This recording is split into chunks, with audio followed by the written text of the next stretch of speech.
today for the side of Forever Esports, just taking away one of his comfort picks in the Jax, taking Corki as a first pick, which does leave that Kai'Sa open. Unfortunately, yesterday, that Kai'Sa pick didn't have too much success. I'm pretty sure it had a 0% win rate on the day in general when it was up and available to be picked. And it is going to be picked here from Forever Esports, a champion that has so much damage right now. AP Kai'Sa is really, really insane.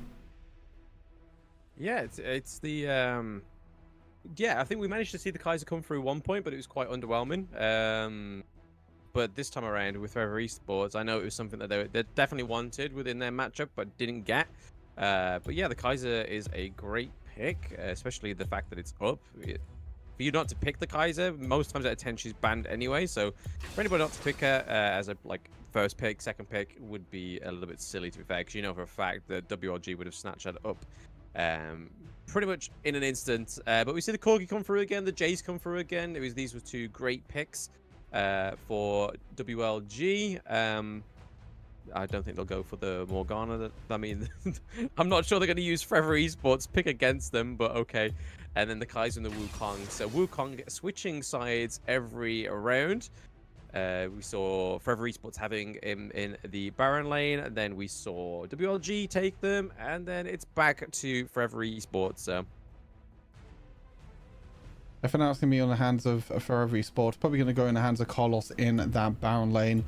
We'll have to wait and see what the last pick is going to be here for for Forever Esports. Sorry, and it's going to be that Brom again. Going back to the Brom, Brom just doesn't seem like one of them supports that works really well in competitive. The champion doesn't really offer too much. There's no real playmaking potential at all. You know, someone like a Nautilus, a Leona, a Galio, you know, them sort of supports have a lot more playmaking potential. Brom is one of them supports that's very defensive and wants to kind of play more protective around the carries on the side of Forever Esports. Whereas like Nautilus is one of the, you know, one of the best engaged supports right now. They can just make so many plays and just allow the rest of the team to follow up. So I think if the game goes the same direction as what the last two have gone, then I think Forever Esports is going to find it really difficult to try and break down the poke damage and the insane, you know, damage that, you know, champions like Jace and Corki bring out. yeah, I think he definitely was on the money about the Braum pick there. If the carries were actually carrying and Braum was there for protection, I would understand this pick for the third time in a row. But like you said, there is definitely more utilized supports there, especially when it comes to engages that can outplay, that can actually do something when it actually goes in for a gauge, other than just wait for that Braum ult to land or even the slow. But when you're seeing WLG's team comps, it's not really going to be that effective when they're going for the Nautilus. They've had the Rakan as well, so two heavy support picks that are great for engages and great for outplays as well. I mean, we saw Estes get a double kill on the Rakan. I don't think we've even seen the Braum get a kill yet. But yes, we're on to the last ban. It's going to be the Ziggs and the Lucian getting met by the ban axe, and then we see the Lee Sin get banned and a Renekton, so a Baron pick and a jungle pick there.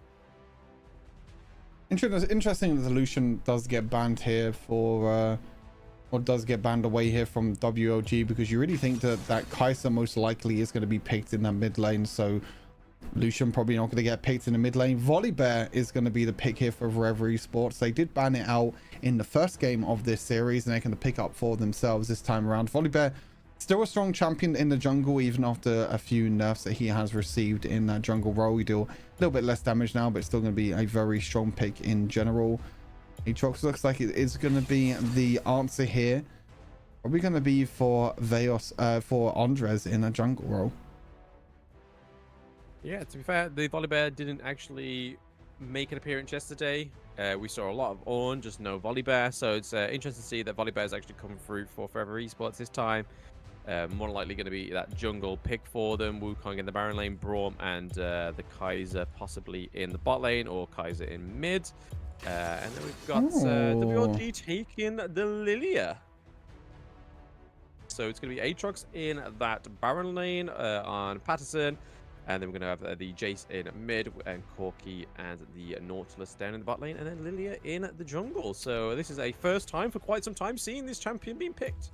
Yeah, it's an interesting one. Oh, do it. Pick it, pick it, pick it. Pick Xayah. Pick Xayah. If you're gonna go out and make me happy. There you go, mate. We did it. The Xayah has been picked. I'm happy. My life is complete. I'm out of here. See you later. Xayah got picked. Yeah, Woo! yeah. No, I'm kidding. I'm not out of here. Xayah, hey, get to see a Xayah pick. That's always exciting. For those who don't know, I am a Xayah one trick with love. I love Xayah to bits.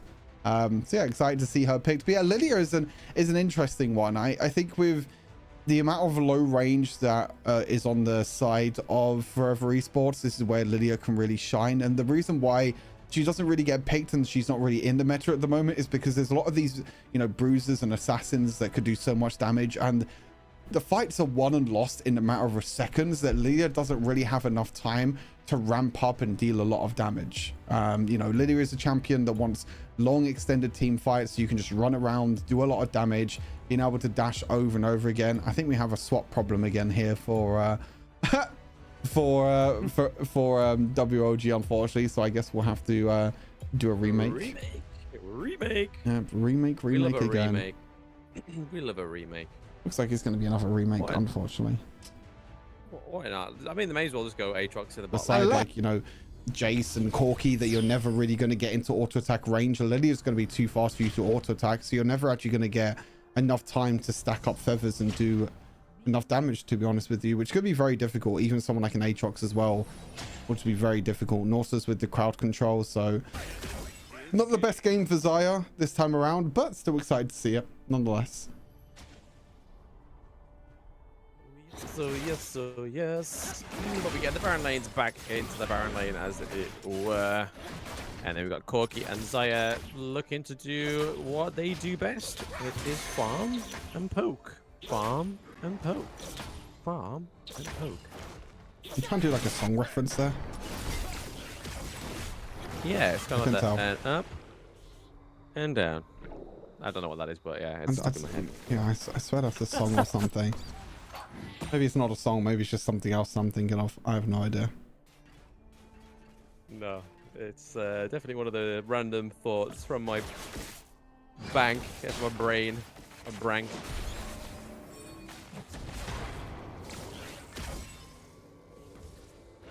A bit of poke going for the Braum there, as usual from Veos.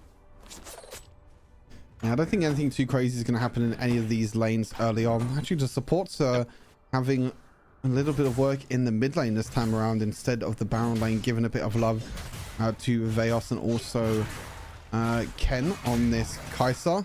Would have been a bit of a tough matchup for Kai'Sa early on. It's going to be very, very difficult to kind of exchange against the Jace, because Jace has longer range, a lot more burst damage, so it's going to be quite difficult for this Kai'Sa, but with the protection of the supports nearby, should be okay for them. But yeah, for now, nothing too crazy early on, just supports roaming around, not doing too much. No crazy shenanigans this time around. And that's it, just set up the match. Not many conflicts.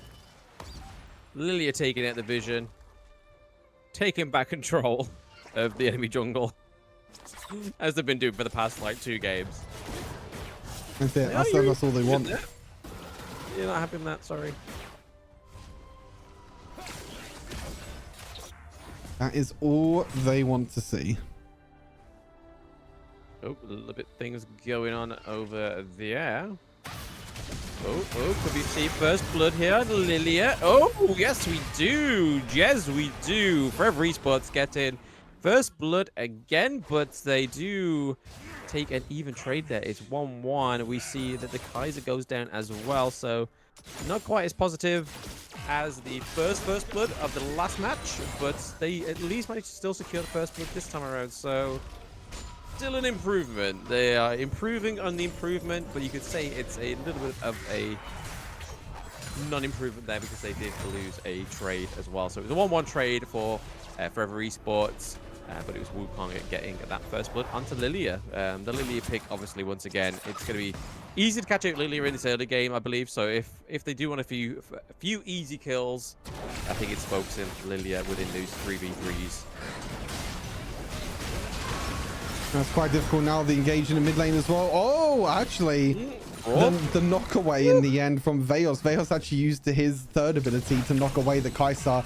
Maybe thinking that he would have enough damage, but unfortunately wasn't able to do enough. And Kai'Sa actually survives. The Brom is going to live though. Brom is going to die though, sorry. The Kai'Sa does live, but here's another kill over to WLG. So first blood again for Forever Esports.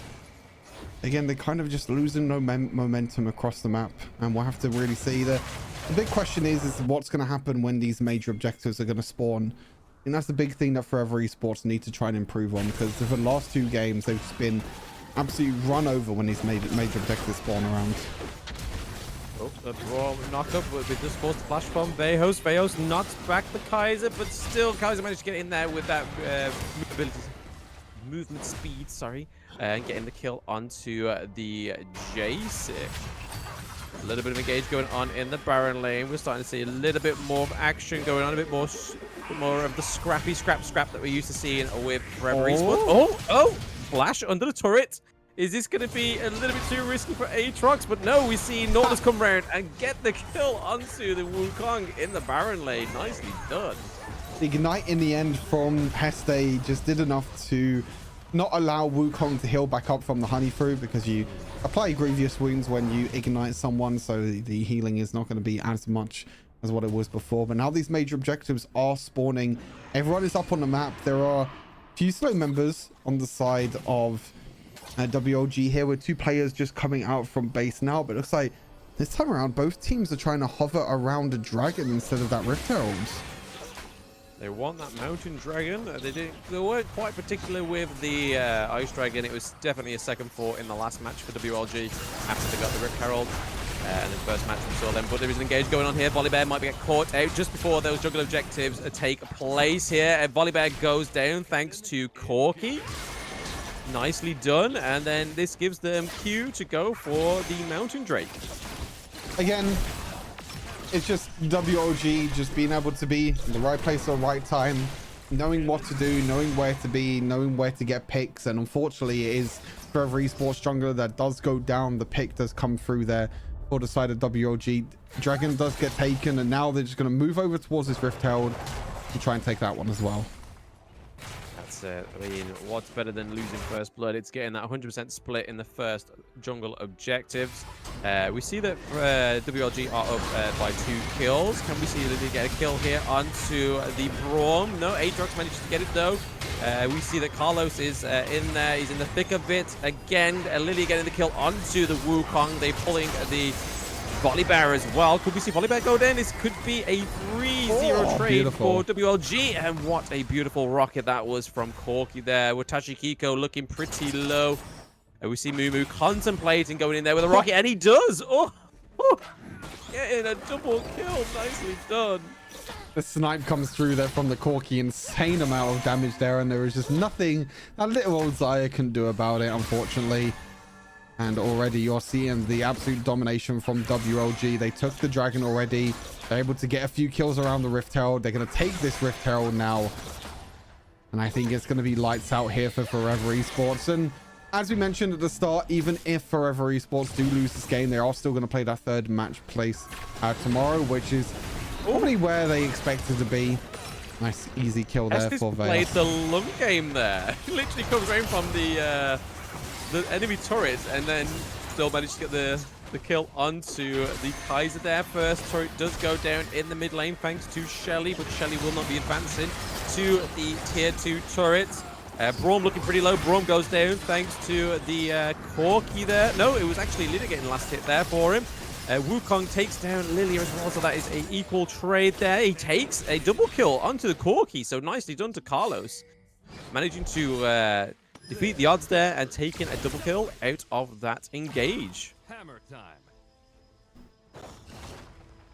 So a bit of a even trade back and forth. I think it was actually more over to the side of okay.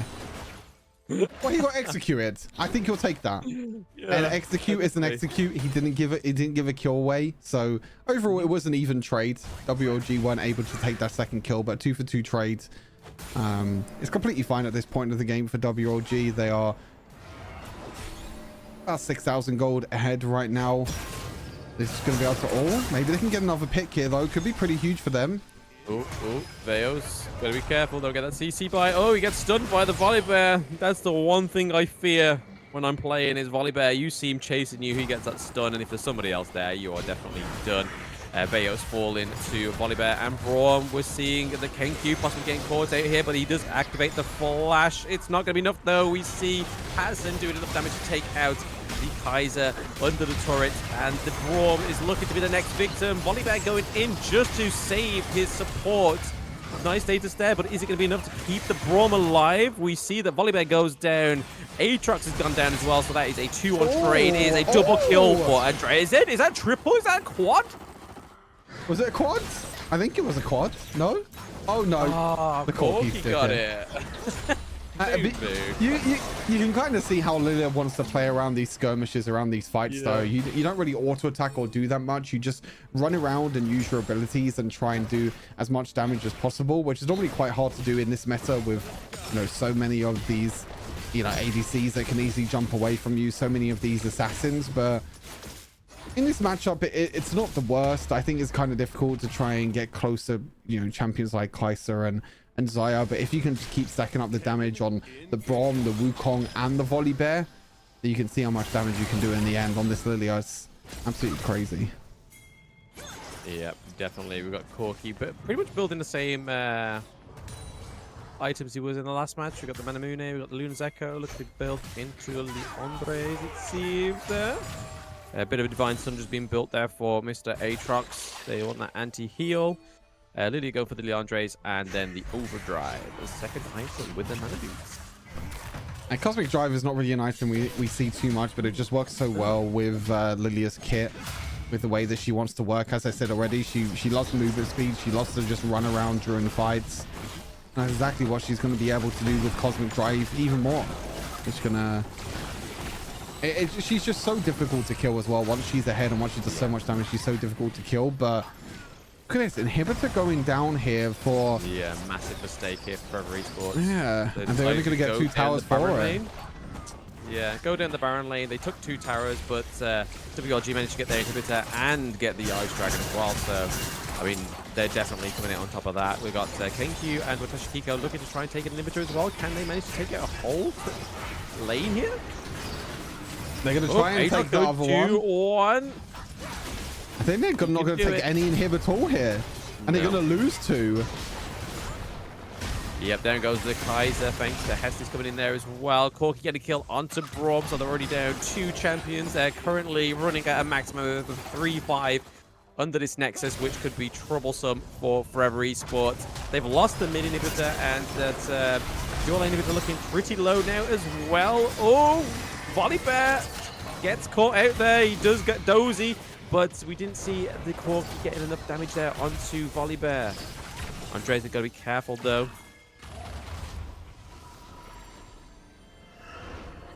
Yeah, unfortunate for Forever Esports. They tried their best to try and take the inhibitor tower and try and trade towers because they feel like they're, again, it's another game where they just backs against the wall. They're trying to make these crazy plays. Unfortunately, though, they weren't even able to take that top lane inhibitor. So 2 inhibitors down right now. 10,000 gold down. 2 towers down. Look at that, 7 towers to 2. The only 2 towers that Forever Esports had got this entire game was the last 2 in top lane that they just took. Yeah, definitely. And once again, it was procced by Kenkyu that managed to take the most turrets in the last match. Definitely like he is just doing his own thing. Look at the speed of Lilia. Trying to get it. I know, she is cracked right now. Getting caught out by that stun though from the Volibear. We got Aatrox coming in. It was a little bit of a bait there, I believe, from that Lilia for the Aatrox just to appear. With Veos as well, getting a double kill onto the Volibear. Nice poke damage, but the Wukong just manages to get away with that clone. And you can see here, this might be... yeah, this might be lights out here for Forever Esports. There's only 2 members left alive. There's no more Nexus Shield left. And WLG are going to be taking a clean 3-0 eventually after they have their fun. Oh, actually, Patterson does die, so maybe they're not going to end just yet. No, actually, just going to back away for now. Unfortunate, Patterson was the one that died there. No one else got the, everyone else got the memo, but Patterson was like, no, we're committing, right? We're committing, right? Then died, but To be fair, Oh. it's that point of the game. Can they manage to catch out? Can they do something here? Are they going to go for the Baron Asher at this point? And try and make for a win down in the bot lane? I mean, the Baron lane, sorry. This is risky. They're just, again, it's another desperation play here for Forever Esports. Andre's looking, just got the need for speed. Lilia has managed to take out Wukong takes out the Lilia though. Who managed to secure the Rift Herald? It was Forever Esports, but they've got the backs against the wall. They are down. Yep, 3-0. 4 team members are down. They have Hestes, Andrezed, and Mumu are, Andrezed, Patterson are up as well. So 3 champions already at the Nexus, and the only one to survive is Wukong. It would take a lot from Carlos to manage to keep the Nexus alive, but it is going to be WLG taking that 3-0 from Forever Esports when it inevitably falls, and there we go.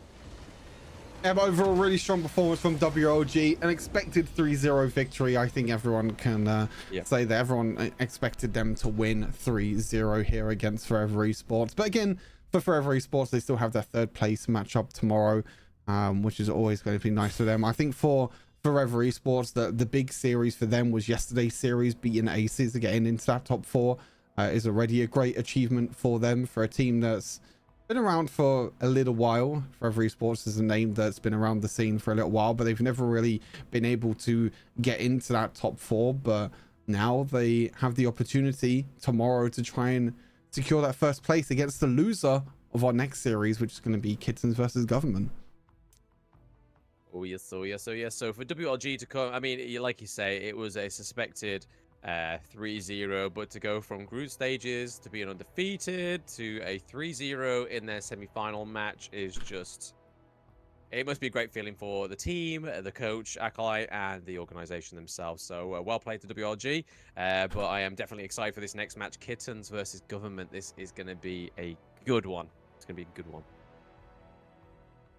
Yeah, it's going to be exciting to see what the next series holds. But yeah, GG well played to WLG. They will play the winner of our next semi-final next, and maybe a rematch of season 1 where we saw Kittens play off against the a similar roster to what WLG were. It wasn't WLG in season 1, but it was a similar roster with the likes of Veos and Andrezed, but they've got a few other players now with Mumu coming in, and also